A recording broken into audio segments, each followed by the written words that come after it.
Hello everyone. आज हम करेंगे लेसन 3 भगवद गीता कार्ड्स में से सबसे पहला जो कार्ड है वो है डिवाइन डिसेंट।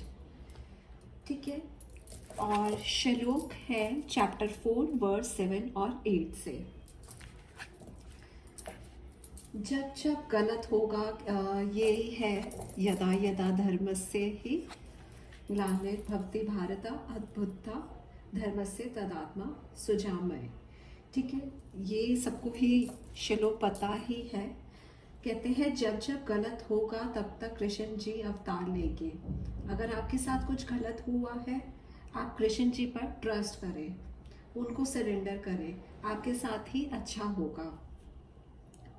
और ये बोला जाता है कि no fix time schedule has been mandated for lord Krishna. वो अपने आप को हर चीज़ में, देखो ये कहते हैं कि हर सपोज करो, अब आप लोग सोचोगे भाई कृष्ण जी के पास क्या इतना टाइम है कि वो हमारे लिए आए। सबको, सबके जो भगवान होते हैं सबको कहीं ना कहीं असाइन देते हैं।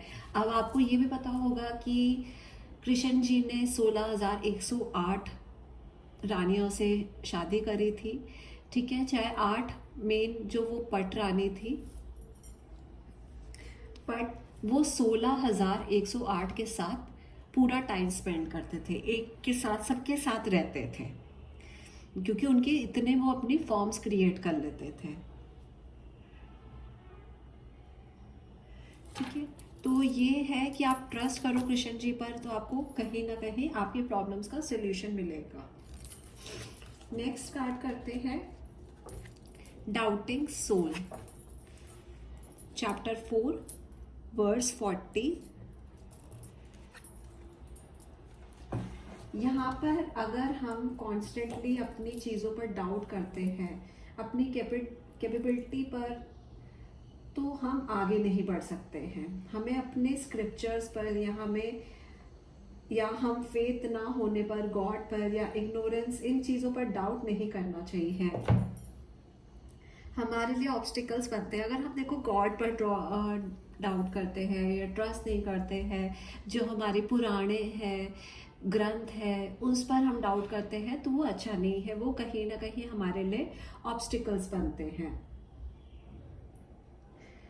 इतना हम डाउट करते हैं उतना ही हम नॉलेज को गेन नहीं कर पाते। अगर आप जैसे बहुत ज़्यादा चीज़ों को डाउट करोगे तो आप नॉलेज नहीं गेन कर पाओगे। फॉर एग्जाम्पल, आप किसी सिचुएशन में हो, आप उस चीज़ की पूरी इंफॉर्मेशन लीजिए, तब जाकर अपना डिसीजन लीजिए। अगर आपकी कोई रीडिंग में आ जाता है कि मैं अपने डॉटर या अपने ब्रदर सिस्टर जिसकी भी प्रोफाइल्स देख रहा हूँ, नहीं शादी हो रही है, तो क्या रीज़न हो सकता है? तो ये कहा जाता है कि कहीं ना कहीं हो सकता है पर्सन ही वो डाउट कर रहा हो चीज़ों पर, तो कहीं प्रॉब्लम आ रही है। ठीक है, या आप ये भी कह सकते हो कि आपको पूरी इन्फॉर्मेशन नहीं है, तो वहाँ पे प्रॉब्लम हो रही है। तो ये बोला जाता है। नेक्स्ट कार्ड करते हैं इनकरेजमेंट, चैप्टर 3 वर्स 26। देखो, इनकरेजमेंट है कि आप किसी को मत बताएं कि क्या करना है।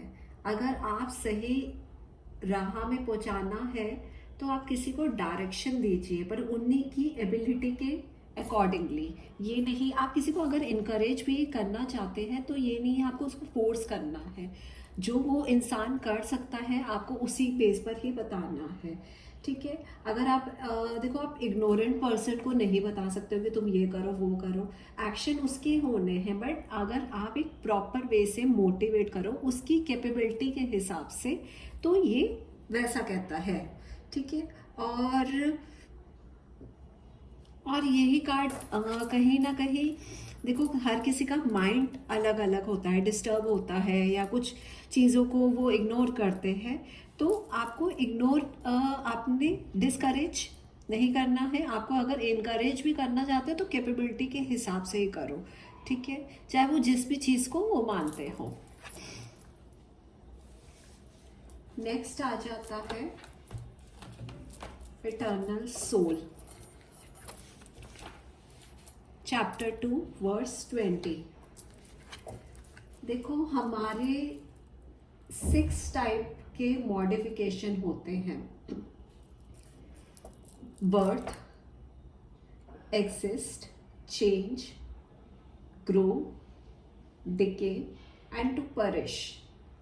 हमारा सोल ना बॉर्न होता है ना मरता है, उसका पास्ट प्रेजेंट ना फ्यूचर है, वो इटर्नल है। जो बॉडी चेंज हो रही है वो कुछ अफेक्ट करती है सोल को, ठीक है। इसका मतलब है कि हम लाइफ में कहीं ना कहीं चेंजेस की जरूरत होती है, तो वो चेंज को हमें समझना है कि आप कैसा चेंज चाहते हो, ठीक है। और देखो सोल जो है, जैसे मैंने कहा है कि 6 टाइप का होता है, ना वो पैदा होता है ना मरता है, ठीक है, ठीक है। वो मटेरियल सिर्फ एक बॉडी लेता है। यहाँ पर ये चेंज ज़रूरी होता है। आप क्लोथ चेंज करते हो, सब कुछ करते हो, तो वो क्या है, अगर आप एक चीज़ को बार बार यूज़ करोगे तो वो क्या हो जाएगी। अगर यहाँ पर आप नॉर्मल रीडिंग भी करते हो तो आप ये भी कह सकते हो कि चेंज करो अपनी चीज़ों को, तब आप देखो कि कोई चेंज आ रहा है या नहीं आ रहा है। ये एटर्नल सोल हो गया है। नेक्स्ट में आ जाते हैं इक्वल विजन।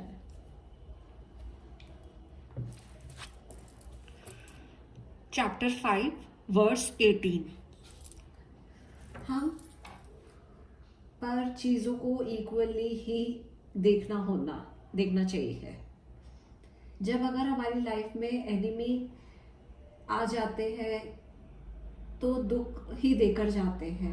अगर फ्रेंड ने हमारी लाइफ से अगर हमारी लाइफ से फ्रेंड अगर कोई जाता है तो वो भी दुख देकर ही जाता है। ये सब एक पर्सपेक्टिव है।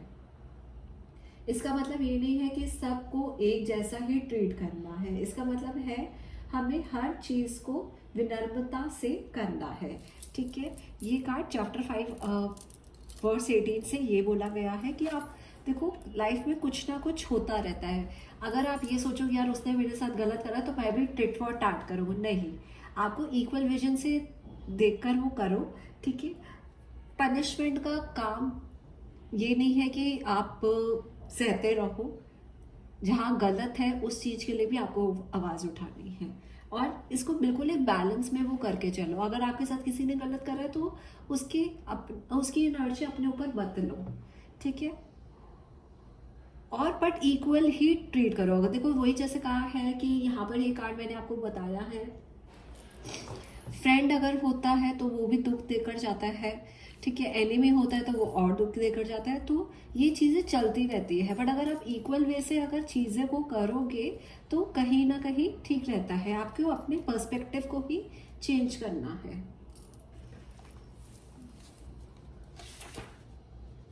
नेक्स्ट है फॉल्स ईगो। Chapter 3 verse 27। हमें किसी भी चीज़ों की ईगो नहीं रखनी चाहिए। जो भी चीज़ें आपको मिल रही हैं उसे एक्नॉलेज करें, उस चीज़ के लिए ग्रैटिट्यूड करें। फॉर एग्जांपल अगर आपको कोई अवार्ड मिल रहा है, फॉर एग्जांपल आप बेस्ट बिजनेस का अवार्ड मिल रहा है, तो आप किसी को नहीं एक्नॉलेज कर रहे हो, तो आप सिर्फ ये कह रहे हो ये सब मेरी मेहनत का रिजल्ट है। आप देखिए कि आपके अंदर कहीं ना कहीं ईगो आ गई, आपको वो सपोर्ट नहीं मिलेगा। कैसे आपको अगर एक्नॉलेज करोगे कि बिजनेस में आप कैसे आए, ठीक है। जब आप फॉल्स ईगो में होते हो तो आपको कुछ भी नहीं अच्छे से दिखता है। अब आप देख लो रानू मंडल, वो किस तरीके से उनके अंदर वो ईगो आ गई तो कैसे वो नुकसान हो गया उनका, ठीक है। तो कहीं ना कहीं आप देख लो इतने फिल्म स्टार्स भी है जो उनके अंदर ईगो आई तो कहीं ना कहीं प्रॉब्लम्स में फेस कर रहा है। कभी भी किसी चीज़ की ईगो नहीं रखनी चाहिए। हमें ग्रैटिट्यूड करना चाहिए, हमें एक्नॉलेजमेंट अगर करते हैं तो अच्छा रहता है। कहीं ना कहीं कोई अगर सपोज करो आप किसी करियर में हो, आपको अगर सक्सेस मिल रही है तो कहीं ना कहीं सक्सेस के भी पीछे कुछ ना कुछ होगी चीज़ें। कोई भी ज़रूरी नहीं है कि कोई पर्सन ही हो, कुछ ना कुछ ऐसी चीज़ें होगी जिसको आप एक्नॉलेज करिए। अगर ये वाला कार्ड कोई सिचुएशन में आ जाता है तो आप अपनी लाइफ में एक्नॉलेजमेंट करोगे तो अच्छा रहेगा। फिर नेक्स्ट कार्ड करते हैं फॉल फ्रॉम ग्रेस। देखो, जब हमारे चैप्टर 2 वर्स 62 एंड 63, जब हमारे डिज़ायर पूरे नहीं होते हैं, हमें गुस्सा सब आता है जो हम बिना सोचे समझे किसी और में निकाल देते हैं। यहाँ ये मतलब है कि अगर आप स्पिरिचुअलिटी में गेन करने के बाद आप मटेरियल चीज़ों को देख रहे हो तो आप नीचे गिर सकते हो, ये भी कह सकते हैं। ठीक है, अब आप बहुत ही ज़्यादा अगर कुछ गेन भी कर लेते हो मटेरियलिस्टिक लाइफ में स्पिरिचुअली होकर भी, और फिर आपके अंदर वो ईगो आ जानी, ठीक है, तो वो गलत है। क्योंकि हमारे देखो डिज़ायर एक के बाद बढ़ते ही रहते हैं। मैं निकाल ली, फिर मैं अब ये लूँगा, मैं वो लूँगा, ये सब जो चीज़ें चलता है, ये क्या है? डिज़ायर है। हमें डिज़ायर को नहीं, हमें स्पिरिचुअलिटी को ही फुलफिल करना है। ठीक है, नॉलेज अगर नहीं होती है, आर्टिफिशियल नॉलेज होती है, तो कहीं ना कहीं हम नुकसान फेस करते हैं। तो मटेरियल चीज़ों को आपको थोड़ा सा लिबरेट होकर वो चलना है। बॉन्डेज नहीं बनानी चाहिए कि यार मेरा ये हो जाए, मेरा ये हो जाए, वो बॉन्डेज है। अगर आपने ऐसा करा है तो वो fall from grace. Forest of delusion chapter 2 verse 52।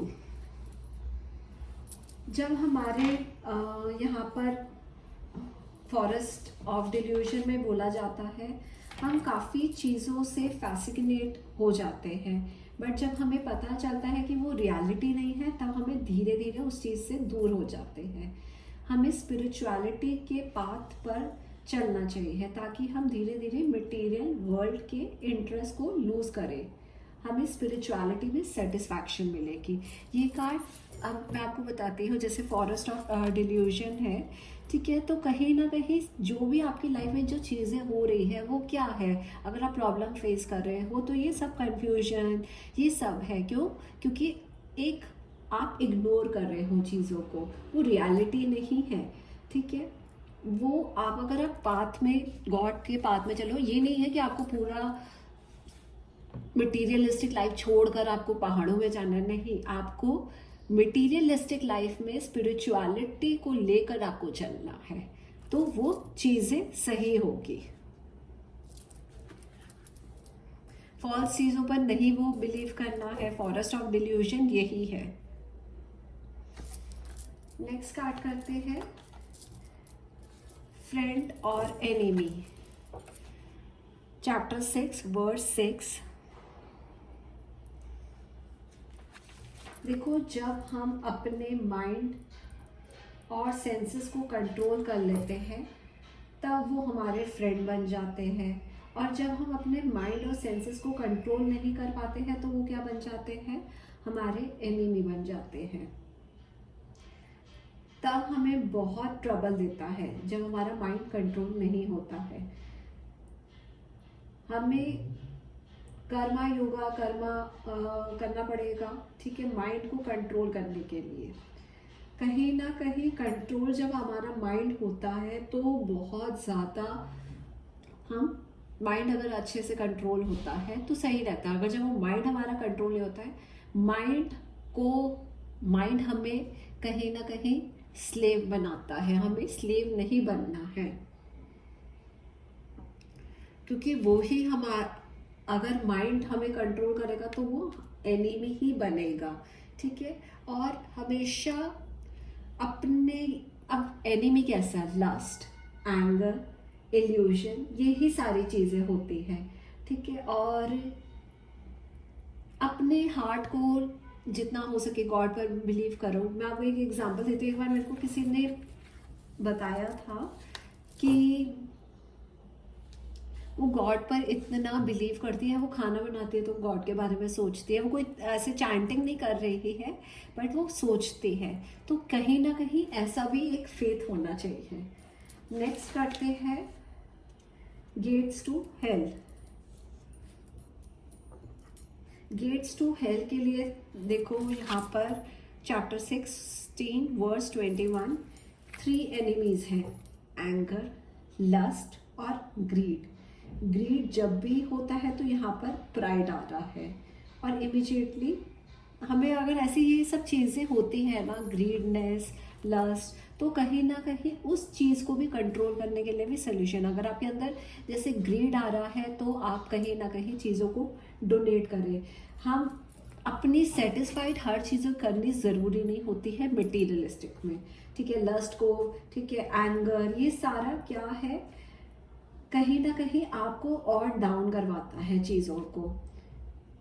तो ये बेटर रहता है कि कहीं आप थोड़ा सा देखो। अब ये वाला जो कार्ड है, अगर आप फोटो में देखो, वो एक ग्रीडीनेस ही थी जो यहाँ पर प्रॉब्लम आई थी, ठीक है। आप देखोगे किस तरीके से पूरा युद्ध हो गया था एक चौपाई में हारने की वजह से, तो कैसे वो ग्रीडीनेस हो रहा था, भाई हार भी रहे हैं फिर जीत भी रहे हैं, फिर वो उनको और हो रहा था कि हमें और चाहिए, हमें ये चाहिए, हमें वो चाहिए। अब जब कुछ बचा नहीं था तो और वो हो गया। तो कहीं ना कहीं ग्रीडीनेस, ये सब चीज़ें कर करके ही नुकसान देखो कैसा होता है। God reciprocation, chapter 4 verse 11। जो भी हमारे डिज़ायर को हो, स्पिरिचुअलिटी या मटेरियली, वो गॉड को पहुंचने हैं। जैसे ही हम कोई रिक्वेस्ट करते हैं, हम एफर्ट्स डालते हैं, वो चीज़ें हमें मिलती हैं। कभी कभी ये भी होता है, अगर वो चीज़ें हमारे लिए अच्छी होती है तो हमें ज़रूर मिलेगा, अगर नहीं अच्छी होती है तो नहीं मिलेगा। ये गॉड को पता होता है कि हमारे लिए क्या अच्छा है, क्या बुरा है। अगर हम मोक्ष मांग रहे हैं तो हमें मिलेगा, उसके लिए हम एफर्ट्स भी करने पड़ेंगे। ये नहीं है कि आपको इतना स्पिरिचुअलिटी को वो कर रहे हो, 16 पाठ कर रहे हो और 16 आप राउंड्स ले रहे हो बीड्स के, बट फिर आप रात को ड्रिंक्स कर रहे हो, ऐसे नहीं होता है। आपका भी फेथ, आपके एक्शन, ये सारी चीज़ें होती हैं। भगवान, अगर आप एक इसमें एग्जांपल देते हो, अगर आप ये सोच रहे हो कि मेरी इससे शादी हो जाए, भगवान वो तभी देगा कि अगर वो आपके लिए चीज़ सही है, नहीं होगी तो वो नहीं देगा। ये एक कृष्ण जी का ही ये कॉन्सेप्ट है। लास्ट कार्ड एक और करते हैं, गुड क्वालिटीज, चैप्टर 18 वर्स 42। कोई भी डिस्क्रिमिनेशन नहीं होता है जब हम अपने एक्शन परफॉर्म कर रहे हैं, जब हमारा माइंड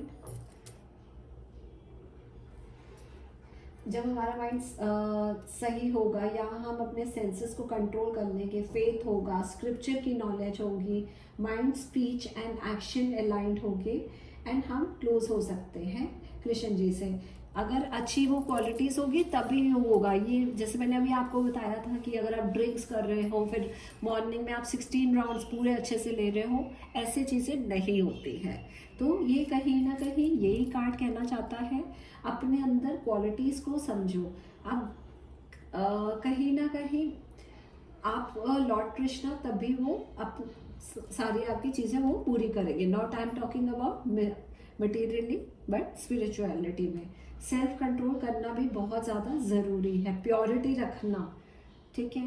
तो ये सारी चीज़ें आ जाती हैं। फॉरगिवनेस करके चलो, आगे बढ़ो, कोई डुप्लिसिटी वो मत अपने अंदर रखो, नॉलेज को अंडरस्टैंड करो, स्क्रिप्चर्स को पढ़ो, ये सारी चीज़ें आ जाती हैं। यही एक क्वालिटी होती है, यही ब्राह्मण की भी क्वालिटीज़ होती हैं, ठीक है। आज के लिए इतना ही। अब मैं नेक्स्ट वीक आप लोगों के लिए लेकर आऊँगी नेक्स्ट और कार्ड्स। Thank you.